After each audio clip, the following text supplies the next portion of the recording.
So Biblicism is the main idea of the Protestant Reformation, of Luther's revolution. And it was an attack, a rejection of being a part of the Roman Catholic Church. Which even the Orthodox, what happened in 1054, that's not the same thing. Right? They still have valid bishops, the Orthodox. They still have all 7 sacraments. They still have a liturgy, which is valid. It's the real presence of Jesus' body and blood at a divine liturgy. Right? We're in mutual schism with one another.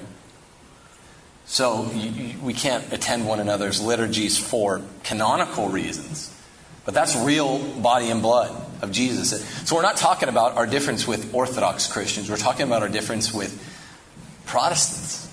Right? And this idea was anti-church, but it wasn't anti-Christian. So that's what the Reformation was. The headwaters of the Protestant Reformation. Clear? I want you to think about it this way. No one ever told me this growing up. It was like, Protestant's kind of different from me, but I can't say exactly how. It's secularized, desacralized, de-churchified Christianity, de-ecclesialized Christianity. But they do have a Trinitarian baptism, which does not require a Roman Catholic priest, even in our faith. So they're real Christians. We're not quibbling there. But it's secular Christianity without a church. You can't do that. You don't need a church, and I don't need a church if we're one of the 12 apostles walking with Jesus Christ himself. But of the only presence of Jesus in our lives, real presence, not just reading the Bible. We're not Muslims, right? Thank God. We're not Muslims. We don't believe in a book cult.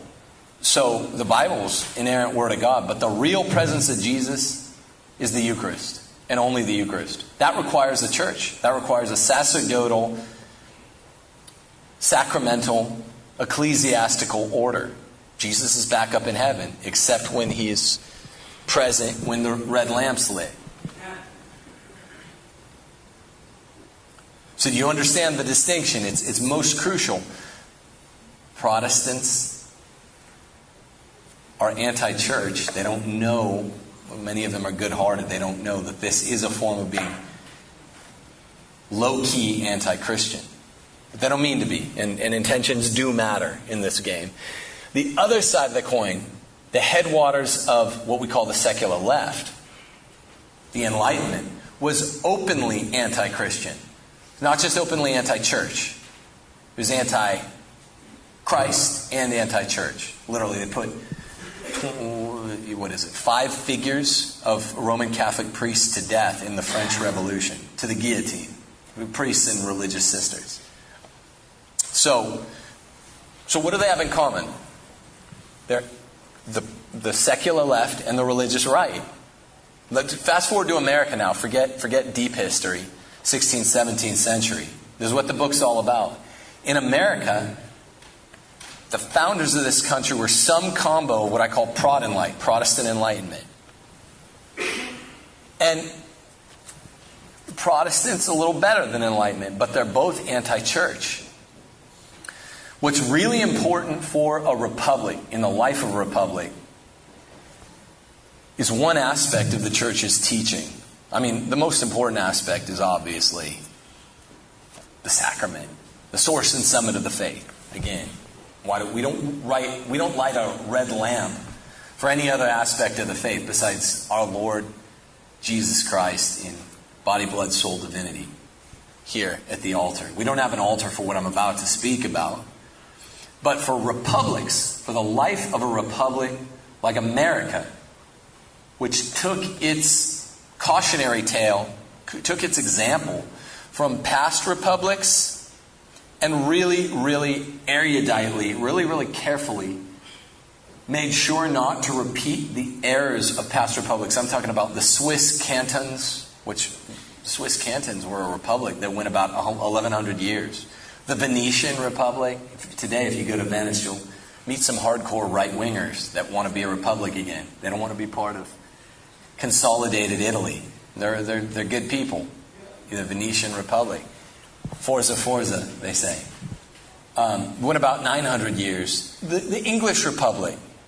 If you count it before Magna Carta, it's still kind of going for more than a millennium, too. The U.S. founders and framers in 1776 and then 1788. The Declaration in 76 and the Constitution in 1788 took its cue and said, we're not going to make all these mistakes that these past republics have made. But so the question is, and they did a really good job. They wired a beautiful document, the U.S. Constitution. The question is, why the short run of the sun? When they were so careful. And here's what it is. It's because republics, by their very nature, are wired to be an imperfect copy of the natural law. And this is what I was saying about the red lamp. We don't light a red lamp for the natural law, but it's a Catholic concept. It comes from the ancient Greeks, but it's sharpened in the Catholic tradition. We say St. Thomas Aquinas baptized Aristotle at the University of Paris when his Dominican mentor, St. Albert the Great, dragged him there to the University of Paris. They fought because they saw the worthwhileness of bringing the blessed pagan, as he's called, Aristotle, into the faith. He got most everything right. And the Franciscans didn't want him to do it, but the Dominicans did, and they were ultimately right. Aristotle's the father of the natural law. Republics, unlike other forms of government, needs the natural law to function. And so the natural law is rejected. I give in the book 3 prongs. You are a natural law advocate if you believe in 3 particular properties of nature, meaning existence, creation. 1, 2, 3. Interestingly, even though our founding fathers talked about natural law all the time, even though they're a bunch of Protestants, right? They recur to it. Go read the Declaration of Independence. Nature and nature's God make like 4 appearances. There's only one of 56 signers of the Declaration of Independence who was a Catholic.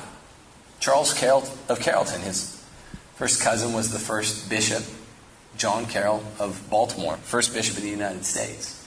Evidently, the Carroll family were important people. They were VIPs in Catholicism. But, so if you go through those 3 prongs of natural law, they're very simple. You'll see that the religious right, Protestantism, and the secular left, Enlightenment thought, rejects all 3. So let's go through them right now. Nature as, in the first place, free and moral. A place where man can be free in the state of nature. You have to believe this to meet muster on prong 1 of natural law, which the Catholic Church offers. And republics need it to do our self-representative form of government. It needs all 3 of these prongs. Got to go check, check, check in order to be veritably a republican form of government.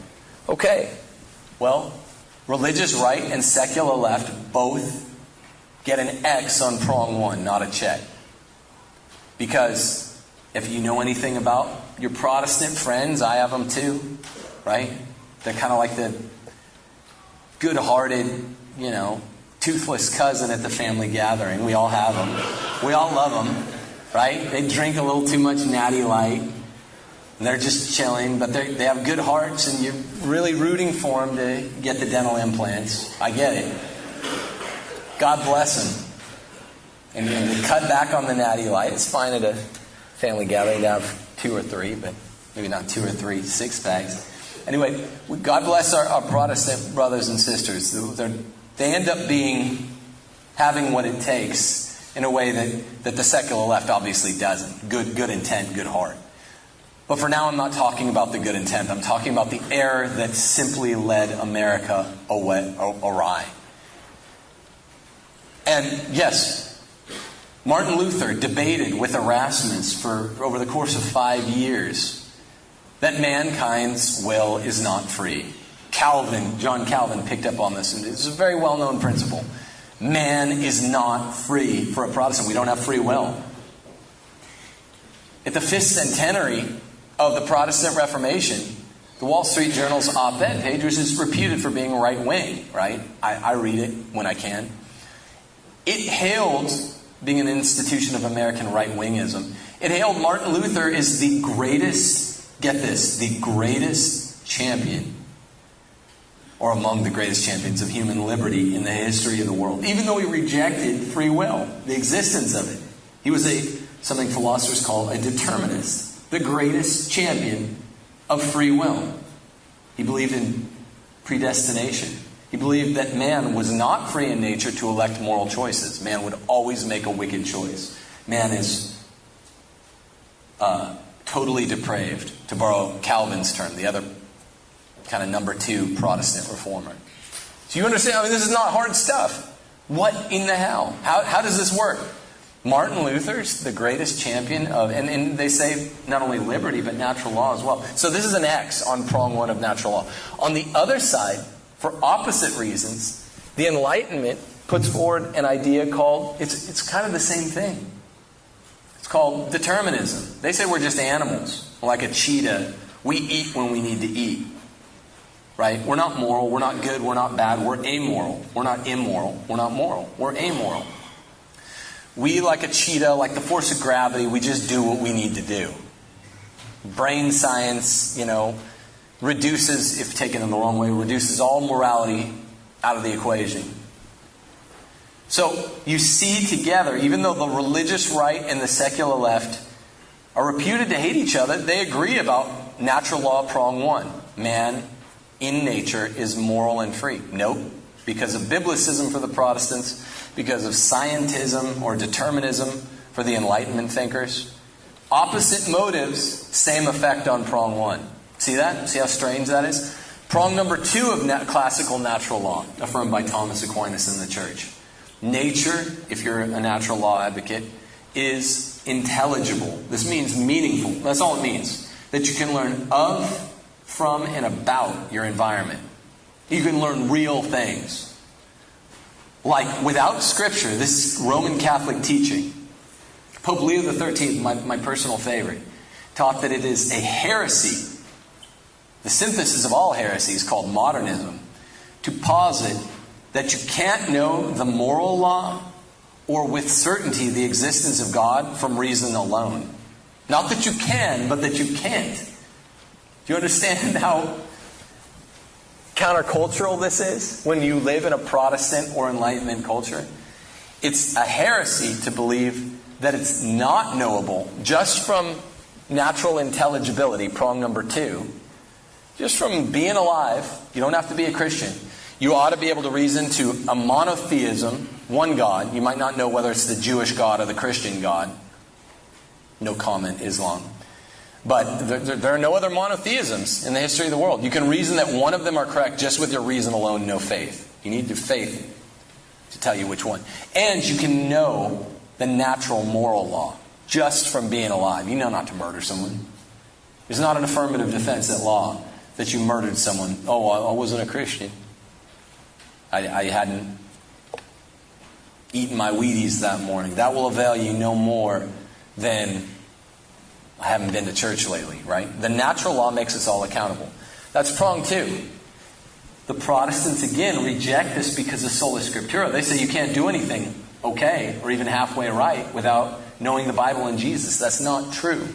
You can't be saved without Jesus' sacrifice on the cross. But you can know about basic moral precepts. So they reject prong 2, get another X. The Enlightenment thinkers, again, they get another X here. Is nature intelligible? No, because they say there's nothing but 5 senses. What you can see, touch, taste, hear, and smell. The data is not real for them. David Hume, the Enlightenment philosopher, said you can watch a cue ball strike a billiard ball 1,000 times, and you can never read causation into the situation. You can just say, 1,000 times I watched a white ball strike a black ball. But we can never say that the white ball caused it. That was too religious for it. Too non-observable. Enlightenment science destroys itself. It destroys all thinking. right? It destroys all natural intelligibility of the universe. Even mathematics, the most perfect of all sciences, is not sensible, one of the five senses, so pure Enlightenment thinkers reject it and must. So they end up agreeing. That's my point. The secular left, Enlightenment thinkers, religious right, Protestant thinkers, which is everyone in America, aside from us, little Catholics in between. Not really in between politically, we're right. If you understand what's going on, we're way right of center. If you understand the social teachings of the church. But, so we're with the religious right there. But we're kind of in between them yelling at each other, and we're like, you're both wrong. And you both agree about more than you know with each other. You both reject prong 1 of the natural law, prong 2. Prong 3 is the goal, the purpose-orientedness of nature. For the same two reasons, which might be opposite reasons, each side rejects that nature has a goal or a purpose. This is what the creationism debate's all about, right? Protestants don't know how to articulate to the secular left. They don't have the philosophy, the robust intellectual tradition that Catholics do, to articulate how there is a goal in nature and how we can. It's okay to know about the universe through philosophy and science. You don't just have to get it all out of the Bible. But of course, for the secular left, there's no goal in nature because it's all an accident. There's no God. So on prong 3, the Protestants half agree with us, but because of prong 2, they have no way of articulating it. Okay, so back to basics. Here's all you need to know. We have founding fathers that were following English thinkers from a century before. The English thinkers were called Whigs, who were basically Protestant Enlightenment thinkers. And they were coming up with these really good principles by secretly reading Suarez, Bellarmine, Juan de Mariana, the Salamancan school.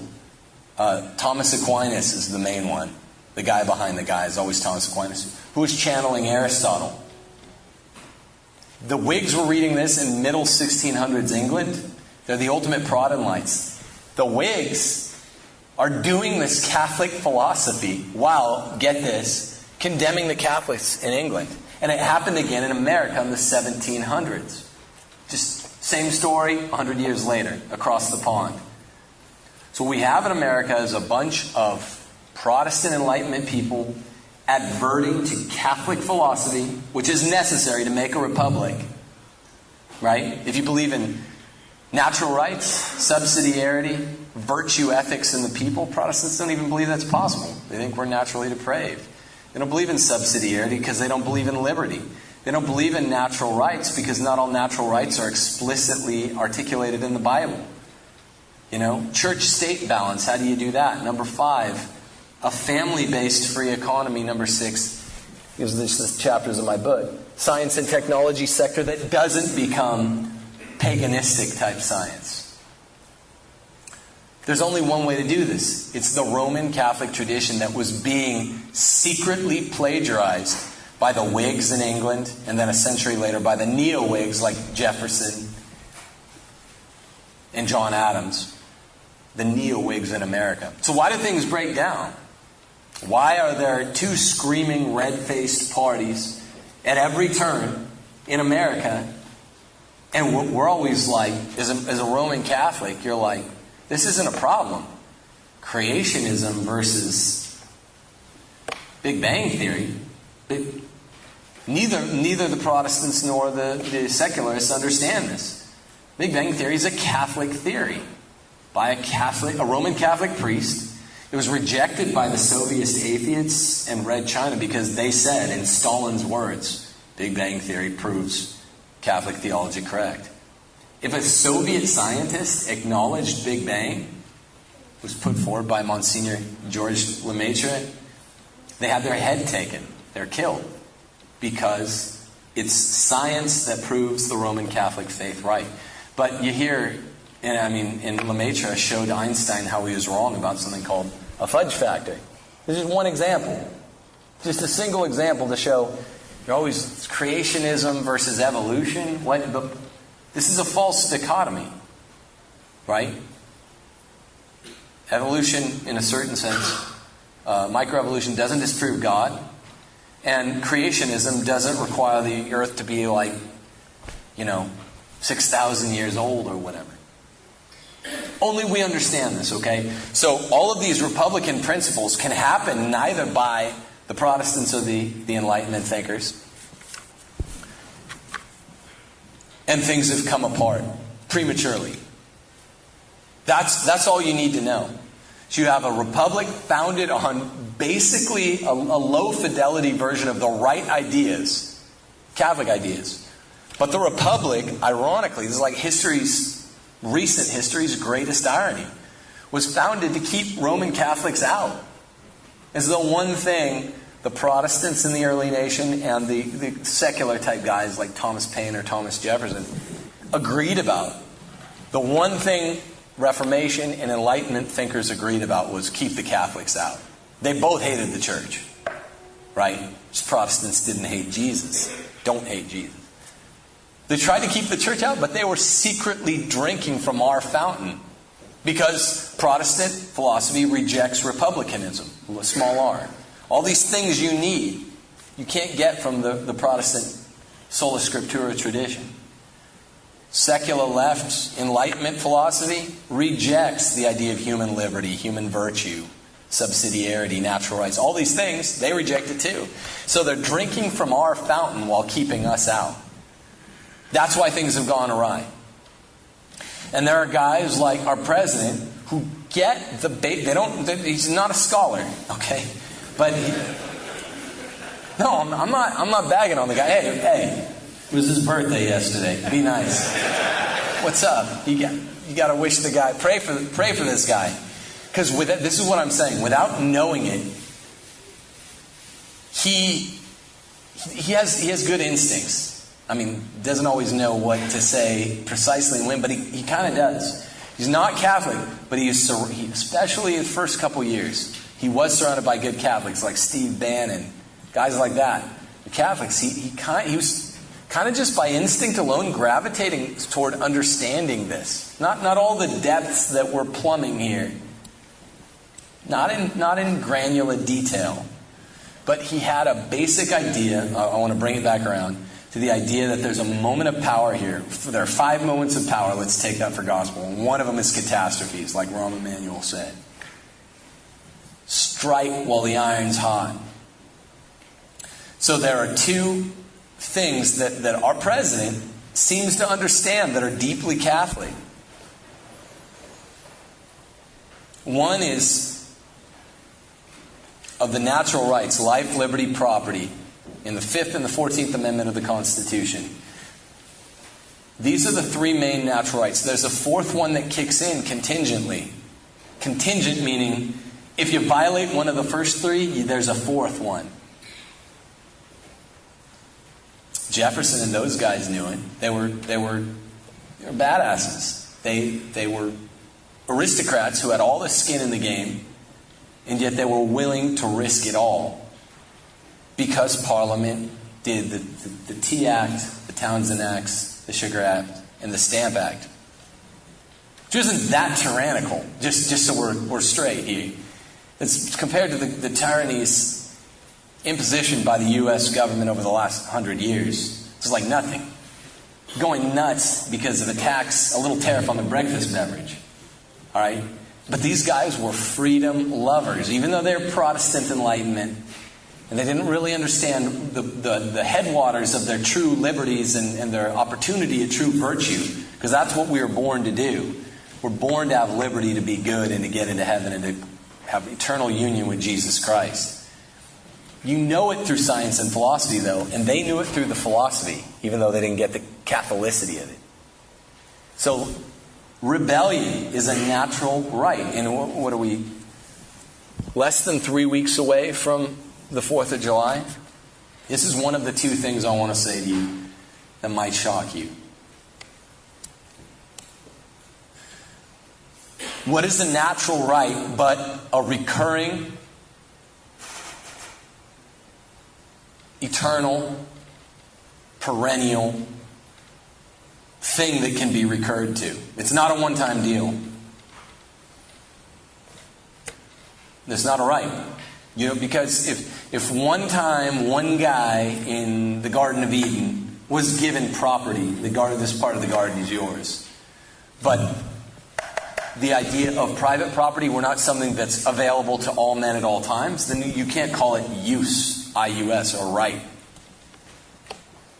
It's got to be something that's perennial.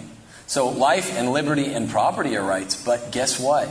In a contingent way, so is rebellion. And the right of rebellion is something that we wouldn't have a country. So when you gather around a barbecue or whatever, drinking Natty Light with your toothless cousins on the 4th of July, it's not about hot dogs and even flags in the first place. We wouldn't have a country if these guys, Jefferson and Adams and the other 54 signers of the Declaration of Independence, only one of whom was actually a Catholic and really should have understood the principles justifying the revolution. 55 of them just got it by instinct alone. No government has the right to impose tyranny which separates you from the ability to live the life your God wants you to lead. That's what it's about. It's about the right of conscience. So when you gather around this 4th of July, I challenge, this is the first remedy to the malady. One, it's cultural. The other one's cultural as well. I challenge everyone in here to have a conversation. This is not, clearly I'm in deep now. So this is not a BS topic. Challenge everyone to say, so what do you think we're really celebrating here on the 4th of July? Yeah, I get it, 1776, Lexington and Concord, which are actually late 1775. Super. But do we believe in this principle? I'm dead serious. Do we believe in this principle? It's a yes or no question. Look, Americans now, I'm sorry to say, are betas, right? American men are betas compared to what they were back then. I mean, if you wanted to have a tooth pulled in 1776, there's nothing for you but a shot of whiskey. Now we're so fat and complacent and happy and comfortable and pathetic, leading these lives of, as Henry David Thoreau said, lives of quiet desperation in our comfort, which isn't even good for us. And we're not willing to have a revolution even when we ought to be. So ask your family members over a natty light or two, so maybe they'll forget it later. Do you believe in rebellion as the fourth natural right over which this country was righteously founded? Because I do. That's for damn sure. I do. It's a right that comes from God when it's righteous. Right? Thomas Aquinas affirms it robustly. Thomas Aquinas says you can do more than what Jefferson and Adams et al. did. They just had a little secession movement. They just carved out a piece of... They said, this is ours now. We don't want to kill anyone, though. But Thomas Aquinas goes back and forth on it because it's heady. But he says you can kill a tyrant if they're taking away your rights. A king who's the tyrant. Other theologians in the Catholic tradition disagree with him. That's debatable. But a little secession movement's all I'm talking about. And Jefferson wrote this from the presidency. As president, our third president in 1803, he said, the issue of American happiness does not depend on whether it's one American nation or four. They're talking about carving the nation up into four because republics really need to be small. You can't have a continent-sized republic the way we do. It doesn't work out. You're never gonna convince all those blue-haired, psychosexual freaks not to kill their babies. You're not. You might get 1 out of 100 of them. But look, the people that are saying perverted trannies reading library stories to kids, they're wicked. And most of them have a heart of darkness and they can't be rescued. Maybe they can by a greater man than me. Maybe by Archbishop Fulton Sheen or some new Fulton Sheen. Cardinal Burke, we're yet to see exactly what he's made of. Maybe he turns out to be a Sheen. Got to get tough though, because this is the time for it. But I'm just a layman, right? And I'm just a student of history, philosophy, and the law. And I'll tell you for damn sure, I believe in the right of rebellion. And I'm not talking about killing anybody or killing a king the way Thomas Aquinas was. I'm just talking about a little secession movement, right? Just cut it all up. It's too big. Can't have a continent-sized republic. Our, I think, greatest president, Jefferson, said, as president, it's like it doesn't matter whether you cut it up, or it could be. He was open-minded on the issue. We can be one, but this Lincolnian, it comes from Lincoln. It's just brainwash. It needs to be the Union. No, it doesn't. Look, let the blue-haired psychosexual perverts have their, 80% tax rate and, indoctrinating their kids with this sexual filth. Let them have that and wish them the best of luck. And I'll say I'll include them in my daily rosary intentions. But cut it up, man. That's the only way forward. That's the honest truth. You gotta carve the thing up at this point. Say, that's what a republic is. It's a res publica. St. Augustine writes about it at great length. Res publica. It's a thing that's shared. Can you have a club with any kind of fidelity to the club? Whatever the principles of the club are, we want to get together and bowl our hearts out, right? You can't have a very big club. You have to have only bowlers, which aren't that many people, because bowling's not that cool. But I mean, you have to, whatever your club wants to devote its little heart to, it's going to be small. That's what Montesquieu, the greatest theorist of republics, said. Republics cannot be large. You can't have a continent-sized republic. Get out of town. 300 million plus republic. It's a republic in name only when it's that big. Cut it up, and you have a club like a neighborhood. Then all of a sudden, all these expedients of which I'm talking get really realistic. They get realistic fast when you're talking about, imagine if this were a republic, or bigger than this. Get together, let's say we even had I think we should do this, a huge conference, right? With a bunch of good speakers, a bunch of Catholic people we don't all agree about every little thing, but we agree about first principles. It's the Catholic term, it's called an axiom. Could we make a republic out of that? Let's say we had like a 500,000 man march or a 100,000 man march. That's a republic. Because you're sharing a res publica, a public thing. What's the public thing? I don't know. Teachings, the perennial teachings of faith and morality of the one true faith, the one true church founded by the one true priest, prophet, king. So that's the res publica. So that's what I'm saying. You got to challenge people. 4th of July is the perfect time to do it. I say this to my publisher, Charlie McKinney, who's always a little squeamish, but he's like, this is a good way to sell the book. And I'm like, do it. 4th of July. Challenge your family and friends. You believe in 4th of July principles or not? I'm dead serious. And the other one, I'll close with this. The other second cultural principle. See, we have one cultural expedient. I'm talking a grassroots secession type revolution. You got to start putting these ideas out there. That's why I wrote the book. We can't survive without cutting it up. It's just a fact. 300 million person republic. Give me a break. But the second cultural one is the most private. Is the most private of all. It has to do with the economy of the household. It has to do with virtue ethics in the masses, my 3rd chapter, and the family economy, my 5th chapter. And it's this issue of feminism. Right? Feminism is, I want to challenge each and every one of you, it is the main gray matter constitutive of the original sin. Think of Adam and Eve in the garden, right?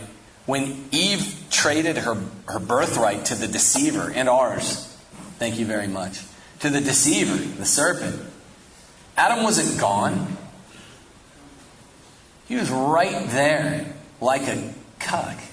He's just sitting there watching the birthright of mankind be traded to the deceiver, letting his wife speak for his household. That is not the duty of a woman. It's the duty of a man to traffic in to do social intercourse in public, right? And this is at the heart of our teaching on the fall and original sin. This is most important. Feminism is wicked, right? There's this whole, I'm writing a book on it right now. There's this whole theology of Eve and of Adam's.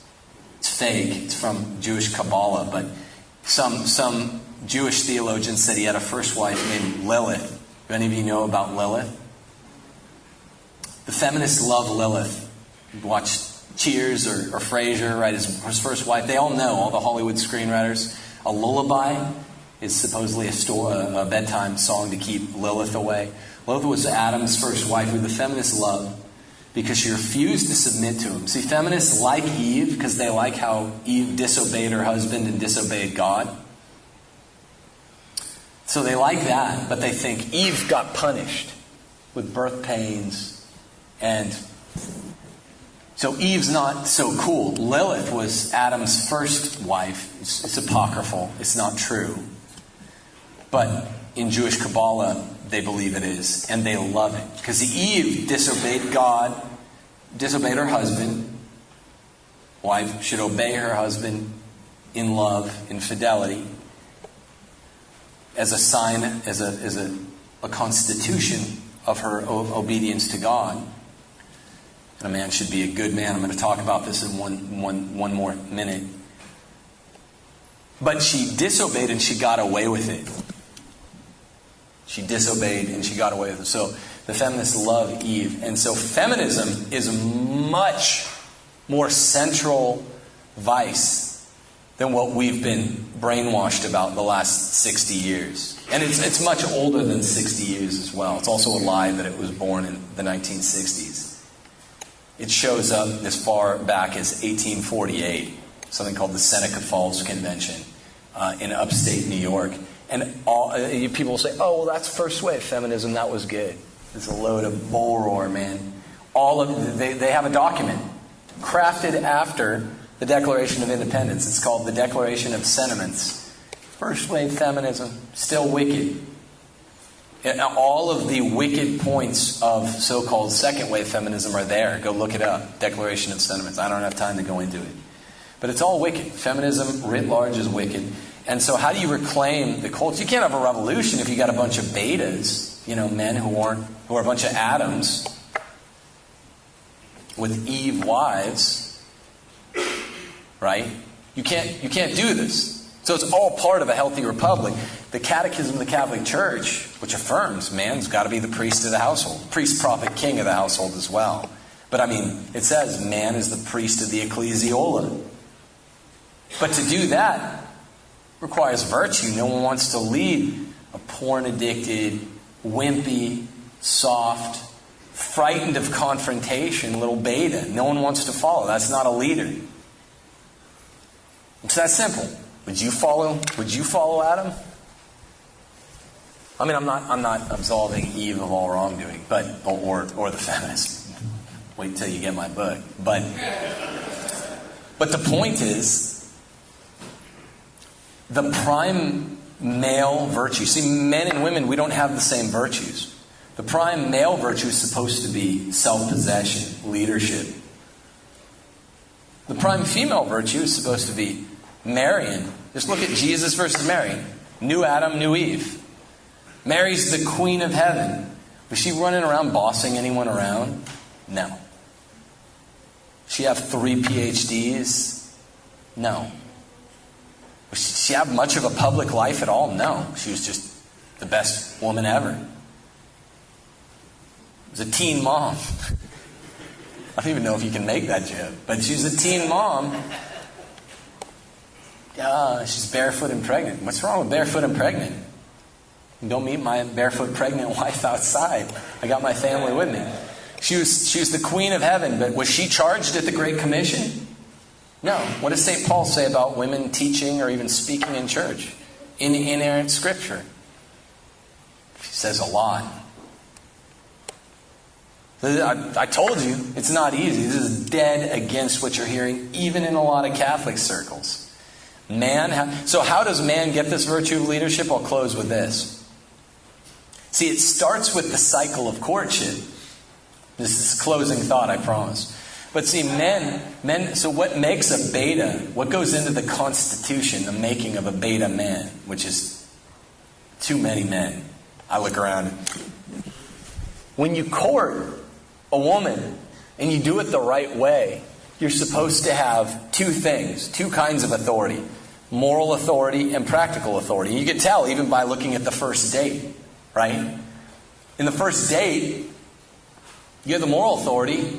You take care of her, you know. You deal with, if you're actually taking a girl out, as you should be, to go chat. When are you going to have my daughter home? You know, presumably. So father talking to another man, presumably by this time. So you have the moral authority. I'm not going to do anything shiftless, right? And when a man upholds that, and upholds it throughout the entire courtship, he retains his moral authority. Practical authority, you have to be a defender on a date. Rather, not a debate. Well, if a debate erupts on a date, then that's fine too. But you ought to know your way around a debate. But the point is, you got to be strong. You can't just be a scholar. You can't just be a truck driver. You can't just be a teacher. You can't just be you have to. We're all called as men to master at least most of the virtues. You got to be smart, strong, tough, funny, witty, whatever. This is what Aristotle and Thomas talk about. Because different crap happens. Random, contingent things happen even on a date. But when a man, see, this is the key that everyone misses. When a man forfeits his moral and practical authority by being shiftless on a date, trying to deflower a woman sexually, who's been entrusted by the father to the man's care, you forfeit. What do? The man literally becomes the supplicant, the one asking permission. Man's supposed to be in charge in a properly ordered household. Not supposed to be the one asking. But a man, when he becomes, even though it doesn't look like what we think of as a little beta, a man is sleazy. He's the one that's asking. You know, pushing the sexual boundaries. Not to be too explicit, but we all know what happens nowadays. It's 2019. So he becomes the beta practically. He's asking. He becomes the beta morally because he's traded in what is supposed to be his aegis, his shield. And you court that way. It's not always the first woman a man courts this way. It's not even courting. Then he ends up dating.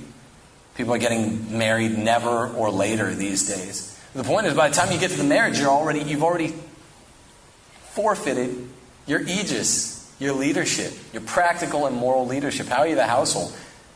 Priest, prophet, king. Well, you're not. What's the common story in the 80s and 90s and even now? I grew up in the 80s and 90s. It was the mom dragging the kid to church. That's wrong. It's wrong. It's got to be men. It's probably not this crowd here. This crowd's probably the ones that doesn't need to hear it. I'm preaching to the choir. It's supposed to be the dad. Right? It's the mom that might be praying a rosary. It should be the dad. It's the mom making all the decisions. Oh, I insist on a Catholic education for my kids. It's supposed to be the dad. So we have this combination that people don't often see in our Protestant Enlightenment culture of the sexual, the unchastity leads men to being little betas. Right? Where a strong, tough, Maximus type man has to be made, yes, you deserve leadership. You deserve that household crest. But it needs to start from ground one with the way that courtship works. Ground zero. Right? Chastity. So chaste male leadership. The 4 cardinal virtues apply for both men and women, but they apply in different ways. And then households which are functioning properly. Now I'm zooming back out, and then I'll be done, I promise. Households function properly with a strong man, a woman made of fealty that loves and adores her husband and follows enthusiastically his lead. You know, he's the household spokesman and defender. And then you get a bunch of those guys together like we'd probably get together if we all had our families here. That's a little republic, right? That's the grassroots. And then you have to put it on the line some. Jefferson did. He had a lot more to lose than I do. He had a lot more wealth than I do. And you just have to say, here's our little secession movement. In Jefferson's famous speech, the Tree of Liberty speech, you've all heard the end of that speech. I challenge you this 4th of July to go read the beginning. It's gnarly. It's completely crazy what he says. Judging by the standard of, rebellion is a one-time thing. It's not all right. It says not only the blood of the Tree of Liberty must be watered from time to time by the blood of patriots. Everyone knows that part. Yeah, you got to have a skirmish. But then he says, we've only had one little rebellion. He's talking about the Shays Rebellion in 1787. We've only had one little rebellion in 12 years from 1776 onward. That's 1 in 12 years times 13 states. He's like, that's one rebellion every 150 years. Republics require more rebellions. Let the people take arms. Let them remind their tyrants that the Tree of Liberty must be watered, not that infrequently, by the blood of patriots. He says, what are a few lives lost in every couple of decades? Got to be willing to put it all on the line. Righteousness requires righteousness. And it starts at home. It can't stop there, the way the post-liberals accuse the classical liberals. It can't just be top down, the way the classical liberals accuse the post-liberals. It's got to be private and public. And the two big cultural things we can do are start talking about this. Do we believe in 1776? And we must condemn univocally, with one loud voice, feminism, and take it back. And the key to all of that, key to 1776 that made it good, and the key to good, noble men like Maximus is virtue. That's the only way to have a republic. The lifeblood of the republic is virtue. Yeah, so that's it.